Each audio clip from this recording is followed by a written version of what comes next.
Hey, what's poppin' nation? Welcome back this week. And this show, I need to issue a trigger warning. This show is going to be maybe a little bit emotional for some people. I have a fabulous mom-daughter duo who have founded a wonderful organization on the premise of self-harm. So if this is a trigger for anyone, please, you may want to tread lightly as we go ahead and talk to Kiya and Vee. This is something that has affected my children, my two biological children, and my two bonus children. I have four. All four of them this has affected. Before the pandemic and now after the pandemic, it's gotten even worse, so it seems. So, y'all, let's go ahead and talk small business.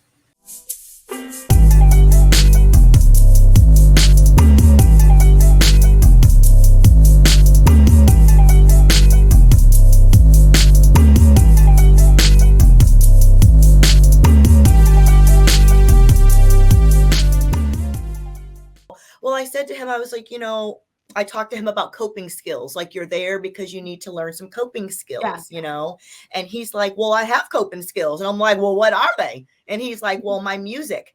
And I'm like, well, okay, but you were listening to music when all of this went down. So that's not a good coping skill. We need something additional, you know what I mean, for that. And so he's 17. That's that age. And he was just recently diagnosed. So that throws a monkey wrench into the situation because what he thinks he might be hearing might not be what we're saying. You know what I'm saying? So it's kind of weird. So I had a conversation with him about, seeing him like this tears me apart and it makes me cry. When I see him, it makes me cry because I feel helpless and there's nothing I can do. He turned it around and said you cry every time you see me. And I'm like, okay. So he's meaning it as he told me that one of the reasons why he tried to do this was because he's hurting me because I told him that I cry every time I see him. And I'm like, oh my word, that's not what I said. You know what I mean? So he's twisting it around and he just got very aggressive and told me that, he doesn't trust me and I'm trying to cram medication down his throat and all of this stuff. And I'm like, he's not able to process conversations at all. Right? So he only heard the 3 words that you said, 3 or 4 words that you said. And then after that, he didn't process, his brain did not process any of what you said. All he heard was I cry every time I see you. That's all he heard. And then after that, his brain just shut off. Right. And I'm like, and it's so strange because we are together all the time. Yeah. All the time. Is he your only child? No, I have another daughter. I have another biological child. She's 23. And I went through a situation with her where she was cutting. Okay. And so, he would always say, I'm never going to be like Jessica because she's crazy. I'm not going to put you through all that stuff that she puts you through because she's crazy. So I also feel like he's beating himself up a little bit about what he's going through, But I also have 2 bonus children from my husband. And those 2 bonus children also have the same issues. That's okay. Listen, I'm just all with. Listen, is it Lena? Is it Lena? Lena. I'm sorry, Lena. That's okay. So it's let me say something, Lena. Normalize it. Don't listen. Let me say something. No, I know it's not abnormal. It's just that we don't talk about it. Right. Yeah. And so because we don't talk about it, it's hard to process. Yeah. I'm sure the child is having a fuck time trying to process it. But as the parents, I'm like beating myself up. Where did I go wrong? Yep. Did I not buy him that Xbox 5 when he wanted to? Right. Yeah. I start I start backtracking my whole life. Like, what did I do? Did I say this wrong? And I have to realize it's not my fault. It's not. But it still is heartbreaking nonetheless. Yes. You do have this sense of powerlessness that you feel. You sometimes even go through the guilt of it all. But when I tell you, there's so much that you can do to support him and to support your daughters while they're going through. And I'm going to tell you the best advice I would give you is to, one, find an outlet for yourself. You know, it doesn't necessarily, it could be us. Yes, it could be us. Yes. I didn't want to be cocky, but no, this is really, like, I try to, and I shared some of my outlets with him. You know, I paint, I draw. I told him when I'm super emotional, I try to engage the other side of my brain and do something super logical or technical to, you know. So I think, well, and when like I explained, I know we just jumped right on in, and all right, we're used to just jumping right on in. We're good. Miss Listen, one thing that T taught me, I call it the TPX masterclass, because literally I'm waiting for her to have a masterclass, but her schedule's so booked and busy now that I know it is. She's like a superstar now. But in the beginning, I had zero experience with social media, zero experience with like building a brand and a business. Right. And so like literally I went through all of these different stages with her. And so of course with Candid Combos with T and Kiya, like we literally just took a bunch of ideas and put it together. So I'm very much accustomed to just jumping in. And like this is even better because this is being recorded. When we did, that's what I'm saying. This is real, right? Yeah, when T does StreamYard, especially for Candid Combos and some of the other productions she does, like they're usually live. So like you can't like there's no editing. There is no editing. There's no right. Well, I let the potty mouth go because I'm totally transparent anyway. So I apologize if it's offensive to anybody, but I do have a potty mouth. But I do want to introduce Miss Kiya G and Miss V, her daughter. These two lovely ladies are the founder and co-founder of Don't Ignore the Scars. We just kind of jumped right into conversation. Yes, the synergy was there. We just went with it. Right. You know, I'm going through like a family crisis with my children right now. And, you know, these young ladies are the conversation. This is just so right on time. And I didn't put any makeup on except for a little lips because I was like, I'm probably gonna boo-hoo because don't boo.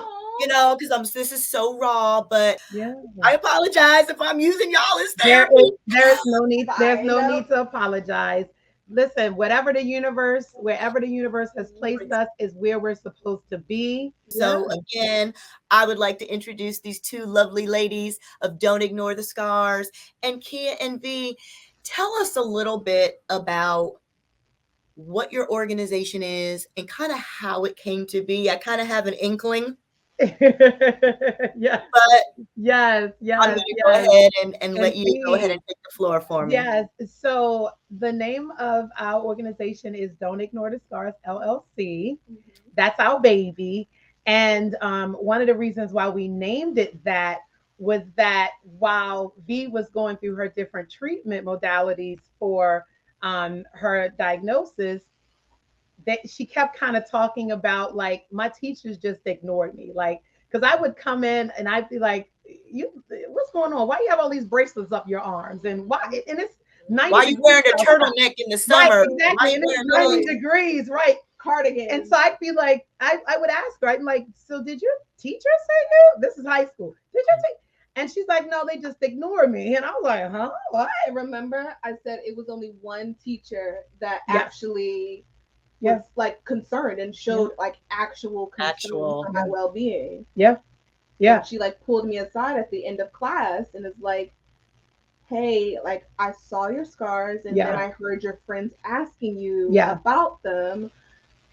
I technically have to report this to the guidance counselor. And I tell her and I'm like, thank you, but he already knows.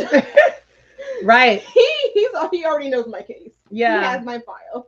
So we went through this thing where like so many adults, right, were just engaging V and not saying anything to me, not saying anything. Like even with that teacher, I never got a phone call. So as I began to really think about what I could do to make lemonade out of this, lemon type of situation, right. I said, wow, how catchy would it be if we said, don't ignore the scars, because that's something that people continuously do, right? But I think it also comes from fear of us really being able to acknowledge that there is this population of individuals that cut to feel relief versus to actually commit I suicide. say yes on that, but I also kind of feel like, and maybe this is just me I also feel like sometimes the teachers don't want to get involved. That's like, it's paperwork.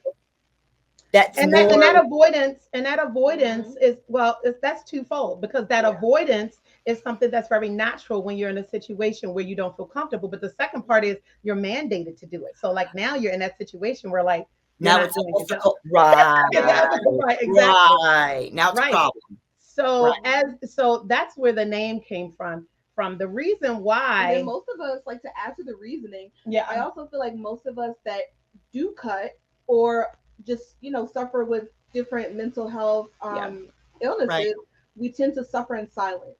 We tend to redirect, avoid, isolate. Yes, mine channels his Kanye West. He does music, he makes beats, he'll wake up in the morning, or not wake up, he's been up all night and he's dressed for school, like, Mom, look at this song I made. And I'm like, right, you made how many songs and beats in one night? Yeah. You know what I mean? And so it's the avoidance. He throws himself into that world, that music, instead of dealing with the situation. And so in that way, it's not really it's not really acting. It's not really a coping mechanism. It's not really therapeutic. It's a distraction. Correct. Not therapeutic. But in a 17-year-old mind that's going through mania and all of these different episodes, like that sense of reasoning, it makes so much sense. Right? It makes sense.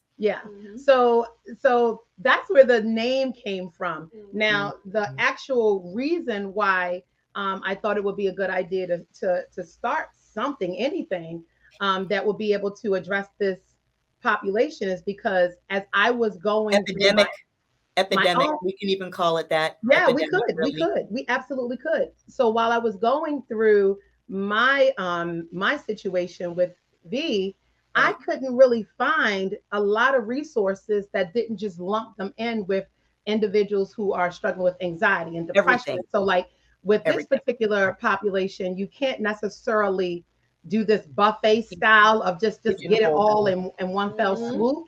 And so that was my first reasoning.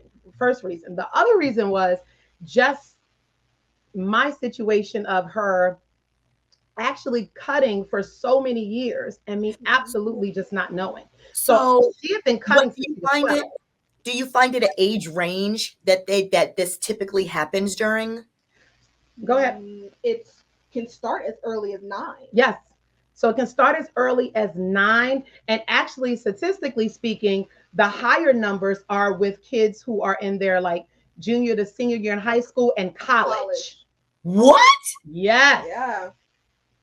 Yeah. Oh, okay. I see. I'm thinking in my head, it's like a teenage angst type thing. A lot of people think like you. Yep. A lot of people think that. So because my daughter started around the age of like 14 and she had a buddy that was doing it. And so she picked up doing it as well. You know what I mean? But it stopped maybe, 16, 17 when we really, I wound up taking the doors off of her bedroom. Yeah, you gotta do what you gotta do. Yeah. First it was the doorknob. First it was the knob so I could just get in. Then it was the whole door. Yeah. You had to have a safety plan. Yeah. Oh my goodness. Yes, you had to have a safety plan. Yeah. So V had actually, I didn't find out she was cutting till she was about 16, but she had been cutting since she was 12. And I had absolutely no clue at all. And so as I am going through my mind of, you know, one, I'm a social worker and I'm dealing with all of these families all the time. And yet, and still, I've missed my own That's family. what I said. You start second guessing and thinking, where did I go wrong? What did It's I a miss? lot of guilt. It's a lot. Well, my thing was like, how did I miss this? How did I miss this?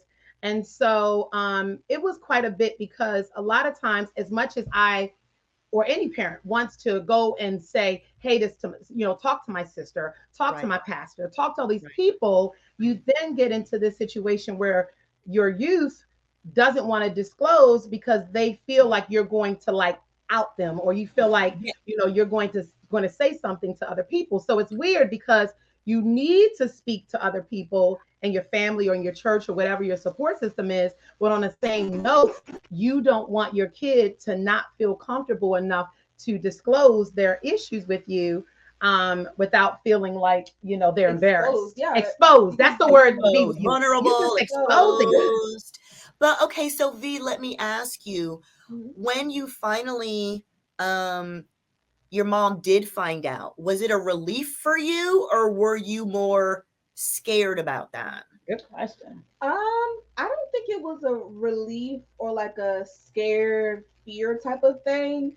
It's kind of like that feeling when you catch your child doing something that they're not supposed to be doing. Right? Did you feel more like embarrassed? Like, I'm doing something like I'm not gonna lie to you. I think I was really angry, actually. She was very angry. Yeah. My son was very angry too. Yeah. He's very angry at me. Very angry. She was very angry. And so I really... Because she found out your secret, or because she would do something about it? Both. See, he's mad because I found out the secret. He told me it was a nightmare finding out.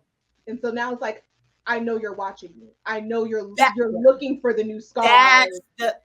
Okay. So then that brings up, you feel micromanaged. Now you feel micromanaged, and mom is just... Yes, exactly. Yeah. And so like, and actually our logo is actually Vee's arms. Yes. Actual real scars. Yeah, those are hers. And so like, she was very, very angry. And so like, so by the time I find out, obviously I go right into like mom mode. But then when I realize that that's making me feel guilty, that's making me feel as if I've done something wrong. And now I feel stuck in myself, right? And I can't be that way, because that is not going to help her. So I then have to morph into something else, which is mommy, social worker, all these other things. And but I can't say too much to her, because she's always angry, agitated, she's always trying to extremely agitated. Irritable. And so now here's the irony. So I called Shepherd Pratt, because I remember that's I don't know, have you ever been in Baltimore or in Baltimore County? Yeah, so Shepherd Pratt is in Towson, and it's one of the main mental institutions. They have outpatient, inpatient, they have day schools. They have something similar here. Okay. Yes. Yep. So I call them. They say bring her into the walk-in crisis clinic. Right. And so I do that, and they assess her and say, hey, she's appropriate for the day school. So for a month, she actually went to the day program at a mental institution. She would go there. The van would pick her up. She would go there, and then we would pick her up. And instead of her going to school for 30 days, she went there for 30 days. Like school, but she stayed at home. Yes. So no. So she would go to the facility. A van would come and pick her up. So she's living at a facility, but also going to school. No. So it's kind of like teenage daycare. Yes. So you go for you're still living at home at this time, though. You're still living at home at this time, right? Yes. Yes. Just coming to pick you up and take you to your classes. And then your parents pick you up. Yes. And so during that day, they do everything. They are doing group. Everything is very intensive. You know, because they're cutting, they have to use paper spoons, and there's this whole. It's very structured. It's very institutional. But I didn't have a choice, and so obviously that was very tearful. The ironic part is, since Tori's graduated with her degree in psychology, she actually works at Shepherd Pratt now, and she does residential counseling at Shepherd Pratt. Yeah. Yeah. So we thought that just came full circle. That was Talk about yeah. Yeah. It is so great. Not great that this happened to you, but to be able to be a role model for those that are going through this and to be like, look, I was going through this, you know what I mean? And now here I am. I'm better, you know, I'm emotionally, you know, mentally more sound. And here I am helping you. And, you know, we can get through this together. You have a testimony to it, basically. Yeah. I literally had clients tell me, like, how did you do it? Like, you're like superwoman in my eyes. Like, how are you here and you've done so much and you still struggle with all this every single day? Right. So and what is your biggest takeaway? Like looking back, like if you're looking back from now at your teenage self, what is your takeaway from that situation? My takeaway is just like your journey. Like, what a journey it's been. I know. Girl. My takeaway is I may lay down. And it may seem like I've given up. Right. But I'm just resting. Because I'm going to get back up. And I'm going to keep going. I'm going to keep walking on the road, because going on the journey. But I love sometimes I trip over a rock. Sometimes I get tired and I sit down. We all do. We all do. Yeah. We all do. So Kiya, as a mom, speaking to moms out there that might have a child that is going through this, what are your steps? Like, what would you say the first, second, third, like, what would you tell a mom to do? So or a dad?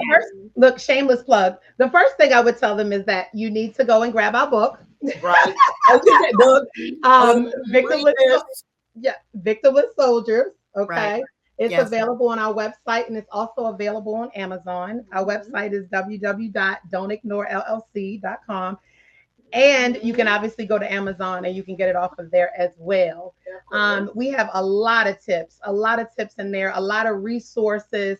Our clinical director, who is a psychotherapist, is Nicole Fogg, and she has her own therapeutic services called 904 Wellness. So you can go on our website and get connected with her as well, through our link tree if you go in through IG. And so we have that because we've actually had to compile them over the years of us going through things. So add that. I'm sure that as this has grown with you, right? People have started reaching out. Yes. Well, where can I go? Well, what can I do? Who can I? Right. Yes. And so I have a couple. So the first thing I would tell parents is, number one, believe them. I have so many youth that I've worked with and that we have worked with. So many adolescents that literally say to me, like, I'm not going to tell them because they're not going to believe me. Right. Even my wife and I were at a liquor store. We were just grabbing some wine, and it was, conversations, whatever. And these two women were talking about what they do and so on and so on. And so they get to the point where they're like, oh, you do that? Oh, my daughter was cutting, but they was just doing that for attention. I didn't, and brushed it off just that quick. Right. Yep. Right. That's right. It's just a teenage thing. Yes, it was not a big deal. When I got in the car, I said, and she probably still is. She just thinks that she stopped. She just hiding it more and not telling her. So I would say the first thing is believe them, right? The second thing is go and make sure you get connected with mental health professional that can, listen, even if you don't know where to go, you can start with your primary, you can start with DITS. You can go on do they have is it 211 there, or 411 pound 411 that you can call for and ask about services? Or is it so for us it's 211, that's United Way, but if it's mental health stuff, that's more like 988. Right. That's 988, right? Okay. Yeah, okay. So 211 here is United Way. That's more social services stuff, like doing that kind of stuff. Okay. But mental health, that's 988, that kind of thing. Of course. And I think it's universal. National. Yeah. That's yes. So that's my second. The third one is, this is going to be a pain in the butt until you figure out how long it's going to take you to get that mental health help, right? You literally have to go. This is the point when this is the part that's going to get on folks' nerves. But you have to do the work just like your kids are doing the work. You have to be fully invested for this battle, just like you want them to be fully invested. And it is difficult. And it is difficult, but it's not impossible. It's not. It's not impossible, right? It's not. And so, because you almost have to arm yourself and take care of yourself as if you're a caregiver for someone that has any other addiction or terminal disease. You have to really, you do. And so my last one, I'm not going to give all of them away because they need to get my book, purchase my book. Yes. But the last one is the most tedious, and that is, you have to go through your house and you have to remove every single sharp. Every single sharp. And when I say sharp, I mean this nail girl was using safety pins. She was using push pins. Yes. Just it could be anything that is sharp, tweezers, because this is something that is also very important to me. While I was sharing these tips and Vee and I were like kind of talking, it was like, did you think that worked? Yeah, that. And we're kind of going back and forth about what we want to include in this memoir. Right. But one of the other things that we were talking about is how parents don't understand what you really can get cut, what is a sharp, right? And don't understand how easily accessible sharps are. One time, Vee ordered an entire pack of razors through Amazon. It came in an unmarked package, and I didn't know what the heck it was, right? And I don't know what made me even open it, but when I opened it, I was like, hell no. It was probably about 50 razors. So this is an addiction. And that's one of the other parts of our mission, is to inform best practices and research, and to be able to expand the definition of what self-harm and self-injury looks like, right, and how it's categorized. Yes. And so for me and for a lot of other parents who have had youth in this situation, it is an addiction. And I put that throughout the memoir. It is an addiction. They literally miss when they don't have it. They go through withdrawal when they don't do it. It's the pain, right? Is it the pain? They have craving. They have all of that. And so as much as they want to stop, right, they miss doing it. So it's hard to stop missing something that's not good for you, that you feel like you have to do, right? And so you can't depend on your loved one's willpower alone to just not cut. Right? Oh, no. So when I tell you, girl, I had to go through my entire house. Everything that was sharp was locked away. I didn't have knives, not even butter knives, because the butter knives sometimes the new ones are sharp. They do. Yes, they are. I couldn't do razors. I literally put everything away, to the point when I was cooking, I had to find where the heck you put your stuff, right? I had to find where I put it at, right? Yeah. And so you have to do that. And you have to do shakedowns of the room. You have to do that on a regular basis. That room checks on a regular basis. You have to. I was finding stuff underneath the mattress. Oh yeah. Oh yeah. All over the place. And just when you think that you have got everything, they come up with another one. I would have never thought you could use a nail clipper, because I'm like, well, what in the world? But yes, you can use nail pinch your skin, I guess. Pinch your skin.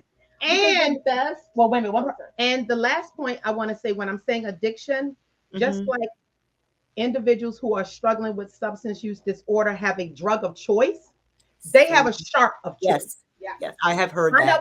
Find out what the sharp of the choice is. Go ahead.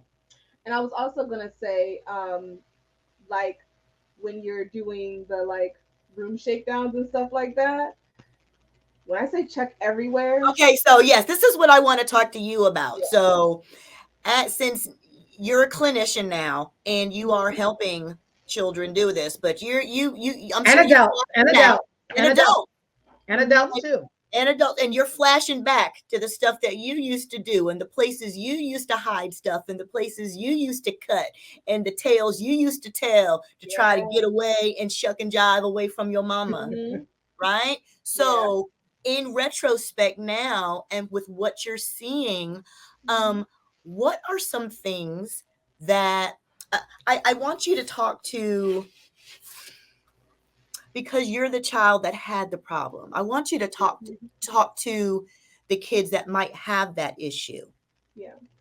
And then I want you to flip and say, all right, I had it too. So mom and dad, this is where you need to look. And this is what you need to, because you know where you were hiding stuff. So I want both sides from you, if I can. Okay. I can do that. Yeah. So in like retrospect of it all, it's kind of like deja vu when I see it, but it's also weird because before it'll even happen, I can see it from a mile away. I can sense it from a mile away. And so they think they're being slick and sneaky, but it's like, I know what you're doing, and I know how you're going to lie about it. I've caught many of clients in lies. I bet. And I've had to call their bluff. And then they're like, oh, okay, wait. And I'm like, yeah. And I'm like, you're not in trouble. I get it. Like if anybody in this facility gets it, I really do. Right. So that's one. But I also feel like in a way that it also helps them relate to me, especially when they are around that like 19, 20-ish age. They that's why I'm like, they gravitate towards me, because I am relatable. They always want to talk to me. And when I say talk, they'll sit in my office and talk to me for 2 hours straight. Right. Just because they're like, Miss Victoria, you listen to me, you hear me, you give advice when you feel like I really need to hear it, but you also are professional, but also real. Yeah. Right. You need to put your foot in their ass. You know what I mean? So it needs to be said. Right. Don't pussyfoot around it, because this isn't playtime. This is life and death stuff. So we don't sugarcoat here. Right. So don't let me believe in you more than you do. Oh, I love that. That's big. That's big. And I feel like that was something that I had to do a lot with Vee, because when she would relapse, and like she would have, like at 16 and 17, she would have like long periods, like months, where she wouldn't cut at all. Okay. And we would celebrate those months. We would say, "Oh, you're like a sobriety." Yeah, exactly. And so we would celebrate those moments. But when she would relapse, which is very common, it's not unusual, but she would beat herself up so bad. Right. And so I literally had to kind of like be her cheerleader. I had to be like, you got this, babe. It's okay. And she'd be upset and sobbing. And I didn't want to. And I'm like, it's all right. It's all right. Like, this is a part of the process. And then I would find something, I would find a rainbow and say, like for her, I would say, well, guess what? At least you told me this time. Yeah. That's a huge milestone. Huge milestone. Huge. Yeah. Huge milestone. Yeah. Huge. So so now the parents that need to know when the kids are doing in this situation, or, maybe you have a mate that is doing this, and, you need to. So what are some signs? Where should we be looking? Some folks get creative and start cutting where people can't see. Or they make up, oh, I got scratched, like the woman who gets hit, I fell into the door, what I mean? They start making up, they start making up excuses. So what, as a parent, as a teacher, as somebody who, a mandated reporter, that somebody that is on the lookout, what should we be aware of? Are there any? I would first look for if they are purposefully trying to hide a part of their body. Right? So that could even be as small as, okay, you have some cuts or scars on your arm. You're purposely not turning your arm a certain way. Okay. So that people won't see it. So I would definitely look for. Yeah. It's like you're about to go to the pool and you're going swimming, but somebody clearly has pants on. Right. Or some long shorts. So you're like, some like long johns or something like that. Yeah. Look for that. Look for deflection. Avoidance. Yes. Isolation. Very similar to depressive irritability. Yes. And let me interject. I think another important thing that we have to mention is that there are specific mental health diagnoses that put youth at a higher risk of becoming cutters, right? Yes. Really? So, yes. So so most people who have that this addiction, I'm gonna call it what it is. It is. I'm worried about the DSM-5. I'm gonna call it addiction. Yeah. Most people who struggle with this addiction, this is not it.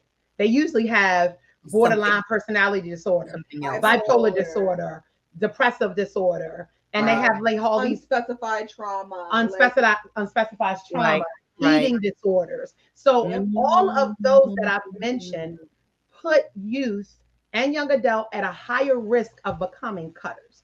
So when some of the symptoms that, or even the signs rather that Vee is noting are ones that are associated with those mental health comorbidities. And so don't be surprised if when you are trying to first get help with your self-harm, self-injury, that you go to a lot of health professionals that don't get it, maybe don't understand, because they try to loop you in, right? So be prepared to be wrongly diagnosed. Be prepared to be put on medication that may make you worse and not better. And this is a life, and I think the other thing is like any other addiction, it's an everyday thing. You literally, it's not going to be one day you're going to wake up and miraculously you're going to be like, I don't feel any urge to cut. It's no magic pills. Do not think that if you go to a day program or a hospital or any other program that after you're discharged, you're it's immediate. Not going to want to cut. Yeah, right. It doesn't work that way. It's not like that. Everyday maintenance, like hair, like everyday right. And almost like an addiction, you have, or like any other addiction, I would say, you have to be deliberate. Yes. Daily, every day is its own day. You can't lump and can't everything together because it becomes very overwhelming too. I would imagine. And I think the other important thing is like when they do come home, before they come home, it's very important to get with that facility, whoever the therapist or psychiatrist is, whoever has been treating them, and formulate an actual plan for when they come home. So a parent should hear from the professional what areas they were addressing while they were there, right? Which areas they feel like need to continue to be addressed and how they're going to be addressed. Whether it be I'm going to have virtual appointments with them every week or every 2 weeks. This is something that I want mom to do. Make sure they tell you and you get a copy of whatever their treatment plan is, right? And also make sure that you then ask them. So at home, should I be doing X, Y, and Z? Should I be hiding sharps? Should I be checking in with them? Should I, because you don't want to make it feel like a prison, but you have to be very creative in your observation. When you are observing your youth, you can't let them know you're doing it. No. You have to kind of have fun with it, right? Hey, let's go out for a little while. Let's do a little something. But the whole time you're out at dinner and they're cutting stuff and they moving their arms, you looking. You're looking. You kind of undercover investigator. You have to do that. You have to. And so, it's very important that there be a plan in place for when your youth, your loved one comes home. Because when they come home, that's where the real work starts. Because so where are their hiding places at, Vee? Where are them hiding places at, girl? Oh, I can tell you some high places. Go ahead. I'll let you. I can tell you some high places. I can tell you some high places. I'm gonna say inside of your pillowcase. Yes, the pillowcase. I'm gonna say inside the pillowcase. The junk drawers. I'm gonna say like the ones in the kitchen that you just throw stuff in. Tons of stuff in there. Say books, like yes, between the pages. Between the pages of the book. Between the pages of the book. Yep. Those like old board games that nobody pays any mind to. Check those boxes. Handbags, wallets, jackets, book bags, shoes, socks. On top of the cabinet where nobody really pays any mind to, but you can technically climb up there and put stuff up there. Inside the clothing drawers. Basically every single. Everywhere. Yes. Everywhere. It's exhausting. It was exhausting. It was. I'm not going to hold exhausting hiding them. It was exhausting. But my thing was, but it got to a point where I was like, I would tell my sister, she was my support system. I also did therapy, just to help me understand. Thank you for saying that it's okay, because I almost feel like I need some type of somebody to talk to, to process what my child is going through. Yes, you do. You do. So thank you for saying that. And when we first started our healing groups, we actually invited parents and youth, right? It was more for educational purposes, so that you guys could sit here together and try to figure it out. And we did that virtually because, of course, we started LLC in 2018. But then, as we're starting to build everything up, the pandemic wanted to hit, COVID hit, shut everything down. Yeah. But that's all right. So we actually had between 2018 and 2020, we had 2 healing groups. This year we had one. And they're 6 weeks. Now, are they only for, the child, or are they for the parent, or are they for both? Yeah, right now they're for the youth. And I'm gonna say adolescent rather, because that's the population that right. I know I'm misspeaking. I apologize. Yes. No, it's great. It's great. I appreciate your interest and wanting to share more information. But what I appreciate more about you is that you're taking something that is painful for you and turning it into this very powerful situation where like individuals can now benefit from the things that you've gone through and that you're going through, and it's not in vain. Yeah. Same with you, though. Same with you, Kiya and Vee. And if you would please repeat for us, if I'm going to put everything in the details for them to click and search and all of that. But tell us once more, name of your book, where you can find it, website, where they can reach out to you. Maybe they have questions. Yes, absolutely. So the name of our book, maybe we have somebody going through something and they want to reach out, because you are very relatable. You're in that age group. And I say that because I'm 51 years old and my kids don't want to hear shit that I got to say. I'm just being for real.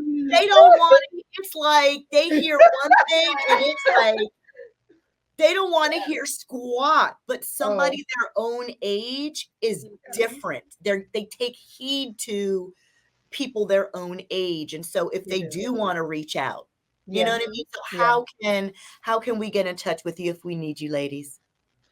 So the name of our book is Victimless Soldiers. You can find it on Amazon. Or you can find it on our website, which is Don't Ignore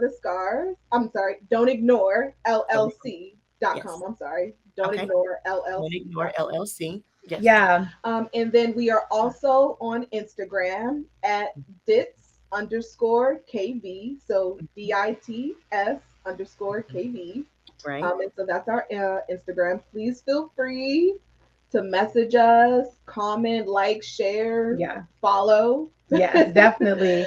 And our next healing group will start January 20th. We actually just had a class that graduated last month, and it was our first in-person celebration for them. We had the amazing Kenyatta Gray as our guest speaker. She is Miss Remarkable Woman for the DMV area 2023. She also is the founder of the Heart of Miss B, that I sit on a board for. Nice, so that's a lot about grief. That is the Heart of Miss B is all about grief and loss and coping with grief and loss. So through journaling, she has these beautiful grief journals. Yeah. So I was really excited. That was a huge accomplishment for us because we never thought that the pandemic will allow for us. Oh my goodness! You know, you do. I do want to ask one last thing because it's been on my mind since you guys have been doing this pre-pandemic, right? Do you see now, especially UV being a clinician working directly with this population, that it has increased since COVID? Most definitely, because I feel like not only are people struggling with mental health, but they're also struggling in other areas of life that then make their symptoms worse, right? So they're struggling financially, relationships, housing, right? And so all of that just clusters in, and they just, it's hard. I think it's really interesting that you asked that question because today, when I was watching the news, I have to not rewatch, and I was watching CBS. They said COVID is going up again. Yeah, but what's interesting is they had a segment where a emergency room doctor was talking about how the numbers for individuals coming in for mental health and a mental health crisis has increased. It has. And he said that it's difficult for them to even keep up with the numbers of and not just anybody, young folks. He's reporting that more youth and adolescents are coming into the emergency room in a mental health crisis, yet there are not enough community resources to really address those. And so as they were interviewing him, Vee is actually going to post the interview on our DITS IG later today, because I thought it was so profound that it is. I would have never thought. I thought, okay, the COVID numbers are going up, but so is adolescent mental health crisis. But I knew that because especially in my last 2 years of college, and then graduating and now being in the field that I'm in, I definitely see the effects that COVID has had on mental health. Yeah. I was just in the emergency room, with my son on Monday. I'm so sorry. Thank you. And so the nurse actually said that the exact thing you just said, Kiya. She actually told me, the triage nurse said that now it's been like a 30% or more increase in mental health patients, and that the room was packed, like the waiting room was packed in the ER, and she was like 1 to 2 in 10 of these people are here for mental health issues, and I was like, what? Right? Yeah. And they were all young. Very young. Like your age, V, like around that teen, tween. Yeah, they are. And I'm like, oh my Jesus. Yes. It was never right now. Listen, I'm 46, and I'm like, I had to really assimilate to this new generation because I had issues growing up. Me too. My mom never said you need a therapist. It was never thought about. But not to this extent. No. I'm not saying that, this addiction is something new. I'm not saying that, but maybe it's that we didn't talk about. Oh, we didn't. Our parents didn't have time for that. Girl, go and lay down somewhere. Take a nap. Oh, I remember the first time I told my mom that they put me on an antidepressant back in 1998. They put me on Prozac. I will never forget, and I love my mama to death, but she's old school. She's 72 now. She said to me at that time, if I took medication for every time, blah, blah, blah, blah, blah. Yeah. That's a generational thing. They did. My grandmother was the same way. I try to pop a pill for every little problem. Everything, every time. Yes. And so it makes you feel kind of weak. Like, damn. I'm taking medication. Am I really you know what I mean? But no, this is really a thing. Yeah, medication management is very, very important. Very important. Medication very management. big on medication management. Yeah. And so while V is, you know, celebrating almost 2 years, I'm not cutting? Mm-hmm. 2 years. Yes. Yes. Yes. And that's girl. Yes. And that's with her now moving into her own apartment and graduating and being a big girl. And you know, my wife and I dropping her butt from the insurance was the most celebratory thing. That's the best part. Get off my was like, ooh, get off my she is out of here. Yes, ma'am. She was like, you saying I gotta what? No, what?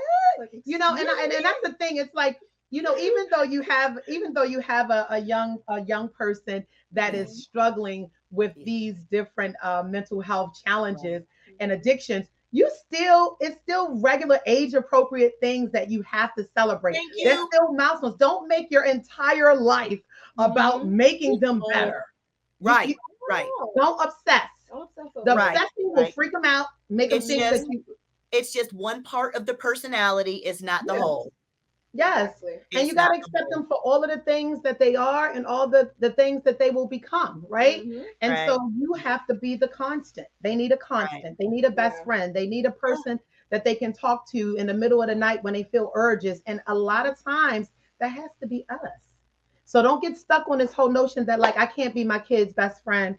I don't believe in that. I'm sorry. I'm not going to.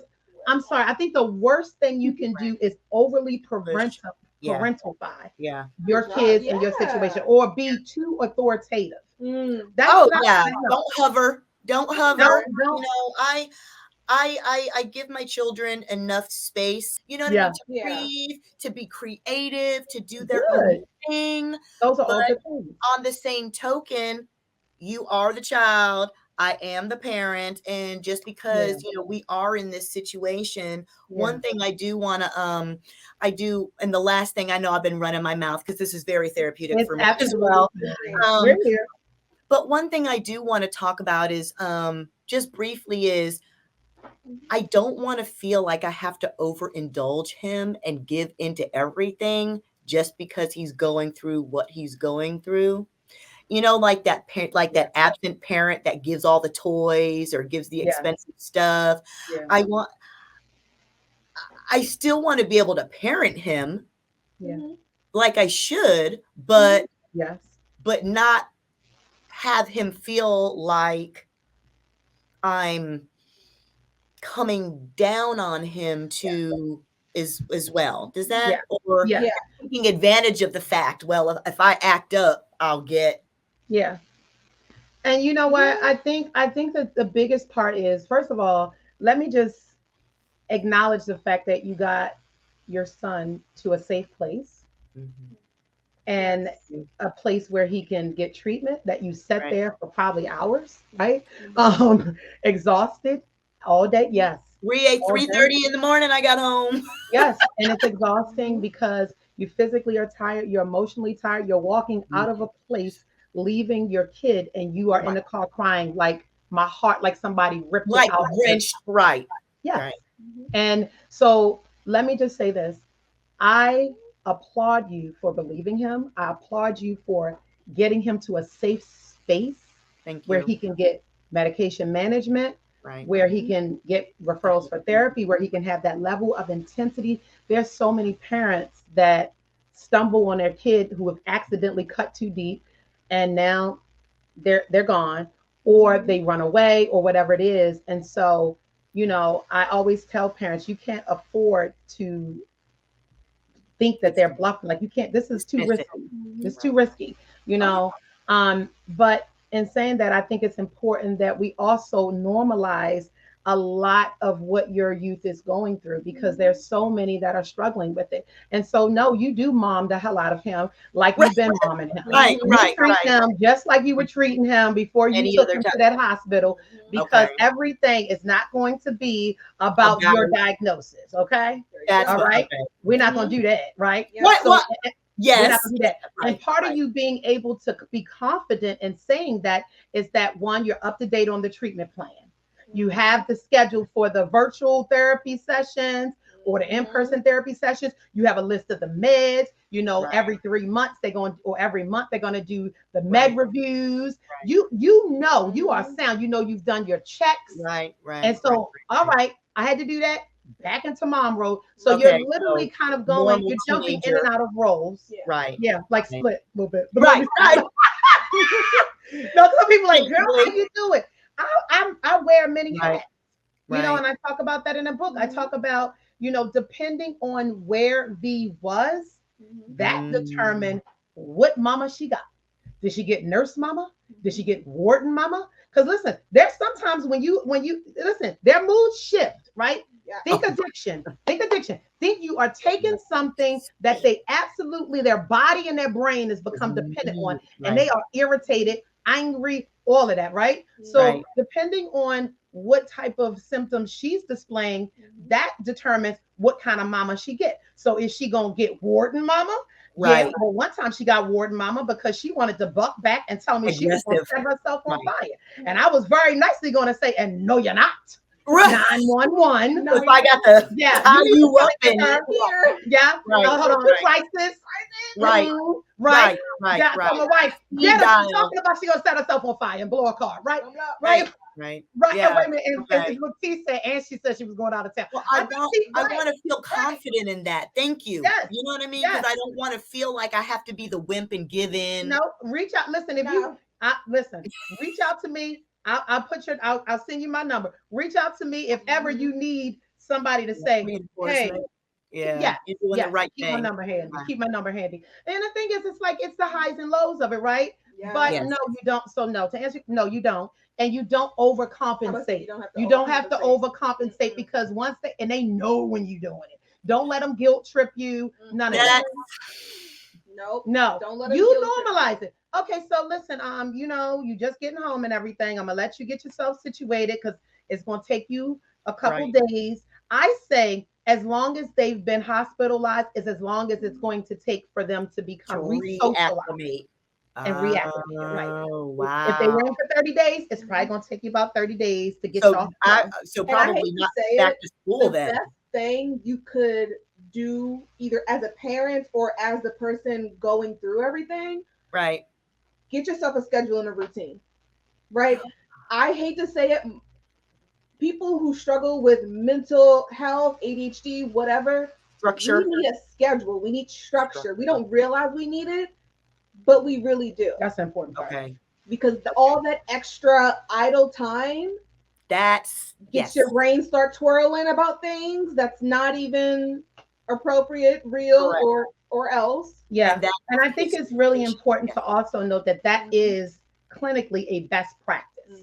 That when you have someone who is struggling with borderline personality disorder, struggling with self-harm, self-injury, and all anxiety, it's one of the best practices is to create a structured routine for them that becomes normal for them. And they're going to push back a little bit, but it absolutely is necessary. It absolutely is necessary. Okay. I do see that. That because when he doesn't have a schedule, he's kind of like just all over the place. Yeah, exactly. You know, and these next couple months, he's going to be learning more coping strategies, right? Rather it be the DBT technique, which a lot of individuals that struggle with borderline personality disorder, right? A lot of them need, that dialectical behavioral therapy, and you can get that book. You can get the cards. We actually use DBT cards in our healing group for individuals that struggle with borderline, but I think they're just good because what the cards do is like they give adolescents these situations and ways to cope and strategies. Yeah. So it's amazing to see them be able to have that aha moment when it's like, yeah, I could deal with that. Because going forward, that's going to be his challenge. His challenge is when I get close to college and I get my first rejection. I want to do something. I want to spaz out. So now your job is to continue to support him as he is gaining all of these other coping strategies to deal with life. Because like my wife say, life is gonna be life. Oh my God. And you gotta let high schools are. It ain't gonna get easier, it's gonna get hard. You here with mama now, so you have some protective factors. But and you're in high school, you don't have a real job, you don't have life issues. Right. You know? Right. High school, that's when the real where it works. But like now, you know, now it's like, listen, when he comes home, it can't be, you know, hey, how was your day? Oh, fine. Oh, it was fine. Okay, well, what do you mean it was fine? Like did anything happen? Right. Did anyone bother you? Right. You have to be more intentional. Yes, and don't be afraid to ask this question. So did you cut today? You gotta ask. Yeah. It's gonna make them cringe. They're gonna get attitude, possibly. They're gonna lie. But for that first 6 months after V came home and she's in like 10th grade, every time I engaged her, I said, hey baby, how was your day? It was good. All right. Did you cut today? And you see my face? I'm literally soft, just like it's right. Oh, you didn't? Okay, girl, good. I know that's right, girl. Get it. I know that's right. But do you believe them or you just check them? I can see what you're gonna do is, I don't know if you have this. Yes, you do. You do. I see it in your face. You know when he's lying. Listen, my wife has said to me about my bonus daughter, I can tell you right now, I know her. Right. So we all know. And so don't lose that. So when you ask him, look at him. Right. And if he's giving you that look that same look from when he was 10 and he was telling you he lied, that's the same look. And that's okay, right? And so you say, and when you see that, you don't address, you don't come. So you in your mind say, let's just role play for a little bit because you see that he's lying, right? So you ask him, you say, hey, you know, hi, how was your day at school? Pretty good. Yeah, okay. So did you cut today? No. Now see, first sign of a lie for me is a pause because you're trying to think. Because you don't know what the the pause. It could be a split second, but it's a pause, right? And so you in your mind know that he's not being very forthcoming. So you know, you just take it from another angle. Oh, okay, you hungry? Oh, okay, all right. You want some? Oh, let me fix you something to eat. Come on here, help me, okay? Oh, all right. Roll your sleeves up so we can go ahead and wash these dishes. Yeah, there you go. Oh, okay. Or when he take a shower, you just accidentally maybe open the door a little bit, you know. Right. Like, oh, okay. All right. You know what I do? Go ahead. When I have situations similar like that, when I do what you do, hey, you know, were you safe today? Were you safe today is another way. Safe today? Oh, you were? You sure? You want to talk about anything? You sure? I can come sit in your room. You know, I do rounds. Right. And a lot of the times that you're sure has them thinking like, pause a minute. That's a good one. Has she caught me? That's a good one. Yeah, that's a good one. Yeah. And it's like the face you give them when you say, are you sure? Are you sure? Right. But you looking a little suspect. You sure? No judgment here. I always just tell me. And I was telling him, I was like, I'm not judging, but you know, I'm here if you want to talk. Yeah. Right. I'm here and if that's you important. Want support. Relatable. She is relatable to the population, the age range. She is relatable. Draw a picture. Right. Anytime. Sure. Right. So yeah. I love it. Kiya, Vee, I thank you so much for joining me today. It has been a very, I didn't cry. I'm so proud of you. It's in there. Crying is not bad. Yeah, crying is, sometimes you need that release. You are quite welcome. Thank you. Anytime you need us, we're here. Yes, ma'am. And we are going to send anybody who needs assistance, whether you're going through it as the actual individual, whether you're the mama or the daddy, the grandma, the auntie that has a youth in distress. Kiya and Vee and their entire organization is here to help you, help them, help y'all get through this, and to come out on the other side and live the full, prosperous life, right? That you were meant to have. And Vee here is a testimony. 2 years. She is a clinician. She is treating the folks that she was even having the same issue going. Oh my God, she's Yes. You got it, girl. It has been a pleasure talking to y'all. Thank you so much again for joining me today. Thank you for having us. All righty.